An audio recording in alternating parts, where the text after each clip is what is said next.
menghilang dari ramainya kota, dan Gunung Lawu menjadi pilihan kita.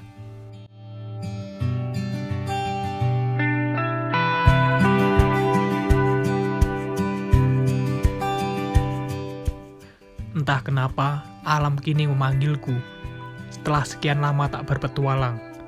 Dan kali ini Gunung Lawu menjadi tempatku mengistirahatkan penat oleh sibuknya rutinitas dunia. Tak seperti kebanyakan orang, diriku yang sekarang lebih suka tempat yang lebih sunyi. Hingar-bingar dunia bak penipu yang ulung. Semua orang percaya aku baik-baik saja, sedangkan kenyataannya aku melewati masa sulitku sendirian.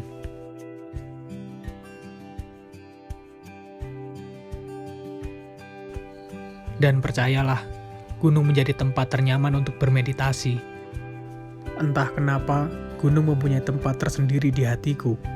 Berbeda dengan pantai, air terjun, danau, dan sebagainya, gunung mempunyai ciri khas dingin dan suara hutan yang merdu, membuat siapa saja yang pernah kesini terperangkap dan enggan untuk pergi. Kali ini aku melakukan pendakian di Gunung Lawu bersama kawan-kawan lamaku. Aku, Puji, Mas Agus, Mas Udin, Mas Irfan, Mas Jarwo, dan Mas Kurniawan. Tanpa disadari, circle pertemananku seperti mengkerucut. Mereka lagi. Dan sialnya, aku asik melewati perjalanan ini bersama mereka.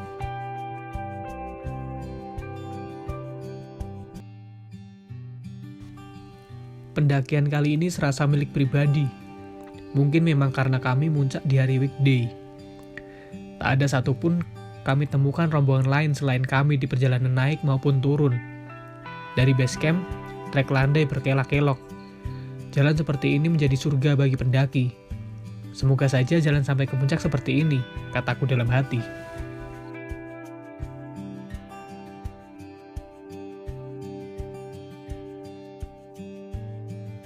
Lawu via Siangolangu cukup menarik. Jalan yang masih rimbun oleh pepohonan menjadi bukti bahwa jalur ini belum banyak dijamah oleh para pendaki.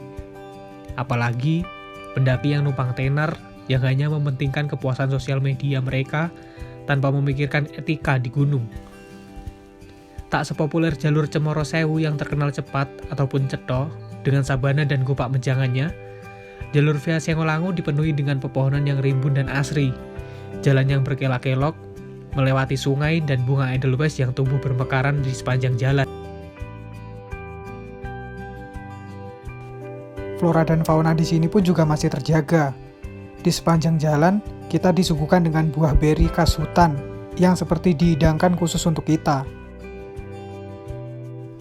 Dan karena masih rimbun dengan pepohonan, mengurangi rasa lelah kami, karena terik matahari tidak langsung mengenai tubuh kami. Matahari semakin tinggi, udara semakin panas, tubuh semakin lelah. Beberapa kali kami beristirahat untuk meregangkan otot kaki dan meringankan beban pundak.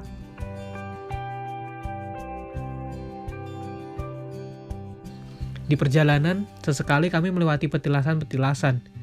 Di sini juga ada sumber mata air di pos 2 dan pos 5. Tapi untuk ke sana, kita harus turun kurang lebih 250 meter dari jalan yang seharusnya kita lalui. Dan di antara pos 2 dan pos 3, kami melewati hutan lumut yang sangat asri sekali. Lagi-lagi hutan lumut ini menjadi saksi bahwa jalur ini belum banyak dilalui para pendaki. Sialnya, petuahku tentang jalan yang landai sampai ke puncak tak jadi kenyataan. Dari pos 3 ke pos 4, kami melewati tanjakan Penggi. Kami diajar dengan trek yang landai ke atas, alias tanjakan menukik. Dari sini pun Telaga Sarangan terlihat jelas. Trek ini sempat membuat kami putus asa. Setapak demi setapak, selangkah demi selangkah. Dan iringan-iringan kata yang saling menguatkanlah yang membuat kami bertahan untuk melewati trek ini. Dengkul ketemu dada sudah menjadi makanan pokok di trek ini. Mungkin turun lebih mudah daripada harus melanjutkan perjalanan. Jauh dari kata gampang dan menyenangkan. Tapi inilah namanya perjalanan. Tak ada yang mulus seperti isi dompetmu. Bahkan orang terhebat pun tetap melewati ujiannya. Pukul 4 pagi kami pun terbangun untuk melakukan summit. Tetapi sebelum itu, kami membuat sarapan dan segelas kopi. Karena sebelum summit diwajibkan untuk mengisi perut kita. Dan setelah itu, kami pun berkemas, membawa barang seadanya, dan bersiap untuk melakukan perjalanan lagi menuju puncak. Tak seperti dulu waktu pertama kali ke Gunung Lawu yang mengharuskan diri sendiri untuk melihat sunrise di puncak. Namun kali ini kami menikmati sunrise di tengah perjalanan menuju puncak. Dan sebenarnya sunrise di puncak maupun di tengah perjalanan, menurutku yang sekarang itu sama saja. Toh kita sama-sama menikmatinya. Yang salah itu ketika kita sudah sampai puncak dan turun, tetapi kita tidak menikmati apapun. Betapa seringnya kita terlalu banyak mengabadikan momen di gawai kita, tanpa pernah memaknai arti dari perjalanan itu sendiri. Entah hanya perasaanku saja atau memang begitu, waktu sekarang bergerak semakin cepat. Detik demi detik berjalan seperti berlari. Dunia yang kita kejar mati-matian ternyata hanya sesaat saja. Dan sungguh, hidup penuh bahaya seperti ini jauh lebih baik daripada hidup aman tapi terbelenggu dalam penjara kota. Kita sering lupa bahwa di luar sana ada petualangan yang menanti kita untuk menjadi manusia.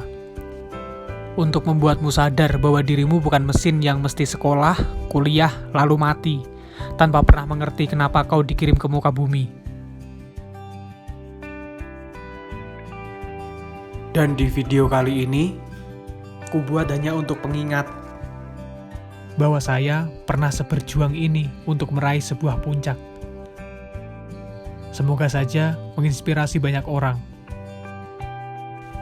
Saya pamit undur diri, salam petualangan.